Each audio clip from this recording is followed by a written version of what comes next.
Alors les NAC, c'est l'abréviation de Nouvel Animal de Compagnie ou Nouveaux Animaux de Compagnie. Ce sont des animaux, si vous voulez, qui sont en complément des chiens et des chats qu'on peut retrouver dans les différents foyers. Il n'y a aucune relation entre l'humain et l'animal. Avec le NAC exotique, je vois pas comment peut se créer une relation. Alors il y a déjà une composante au niveau place, hein. L'autre raison, c'est peut-être la recherche d'exotisme, le fait de sortir un petit peu des animaux plus classiques que sont les chiens et chats.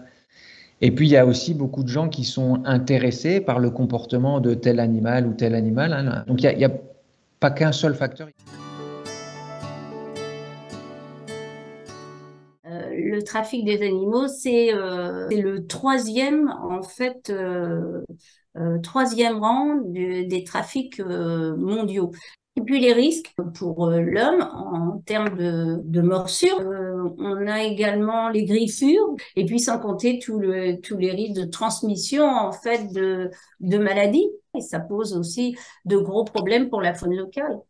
Alors, certains animaux exotiques donc sont en captivité, mais d'autres, eh bien, sont arrachés à leur milieu naturel. On voit également effectivement des animaux issus d'importation. Alors ces animaux-là, ils sont issus d'importation parce qu'il n'y a pas suffisamment de spécimens qui sont nés en captivité. Donc l'objectif évidemment à terme, c'est qu'on ait suffisamment d'animaux qui sont nés en captivité pour plus avoir à importer. Et c'est des animaux qu'on va les laisser à des personnes pardon, qui sont plus expérimentées en la matière et qui vont souvent avoir la tâche du coup de chercher à les reproduire pour qu'il y ait des jeunes nés en captivité.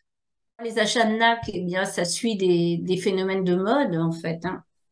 Souvent, en plus, c'est des achats impulsifs. C'est-à-dire que la maltraitance quotidienne des NAC, eh bien, elle est surtout due à l'ignorance totale, en fait, de leurs propriétaires, hein. Et une mauvaise information qui vient également des animaleries, hein. Par exemple, en ce qui concerne euh, les, les NAC exotiques, eh ben le capacitaire de l'espèce, en fait, c'est le gérant. Le problème, le gérant, c'est pas le vendeur.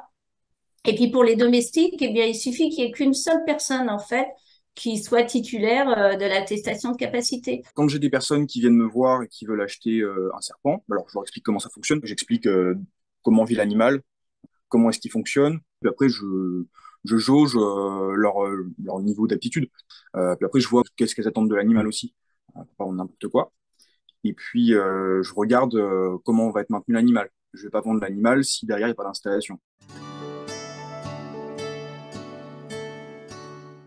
Les réglementations internationales, c'est, pour résumer simplement, la Convention de Washington. La charte de la Convention de Washington a été renforcée par un règlement européen qui est un petit peu plus strict, un petit peu plus exigeant, notamment par rapport aux conditions de vie, au bien-être animal. En France, encore en plus, il y a le certificat de capacité, donc c'est en fonction de l'espèce que l'on détient. On est obligé de, si vous voulez, justifier de notre capacité à pouvoir détenir correctement l'animal. Et donc, ça nécessite de passer en général quelques heures de formation avec un examen et justifier devant une petite commission de cette capacité à pouvoir détenir l'animal qui nécessite un certificat de capacité. Et on entend aussi parler de plus en plus de listes positives. Alors, pour expliquer du coup, la liste négative, c'est une liste d'animaux qu'on n'a pas le droit d'avoir, et la liste positive, ça va être une liste, forcément plus restreinte, euh, on ne sait pas encore, qui va être juste du coup les animaux qu'on va avoir le droit d'avoir. Je trouve que c'est une très très mauvaise idée, cette liste positive, si on supprime finalement les espèces qui sont les moins représentées, mais qui sont celles qui sont gardées par les personnes qui vont faire le plus attention, parce que c'est ça qui leur plaît le plus.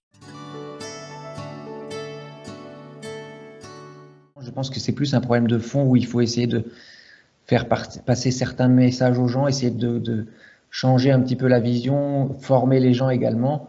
Mais il y a déjà d'autres endroits et d'autres pays qui ont tout interdit et puis on voit très bien que ça marche pas. Les gens les auront quand même de manière illégale et on n'arrivera pas à faire améliorer le bien-être de l'animal en captivité en interdisant tout.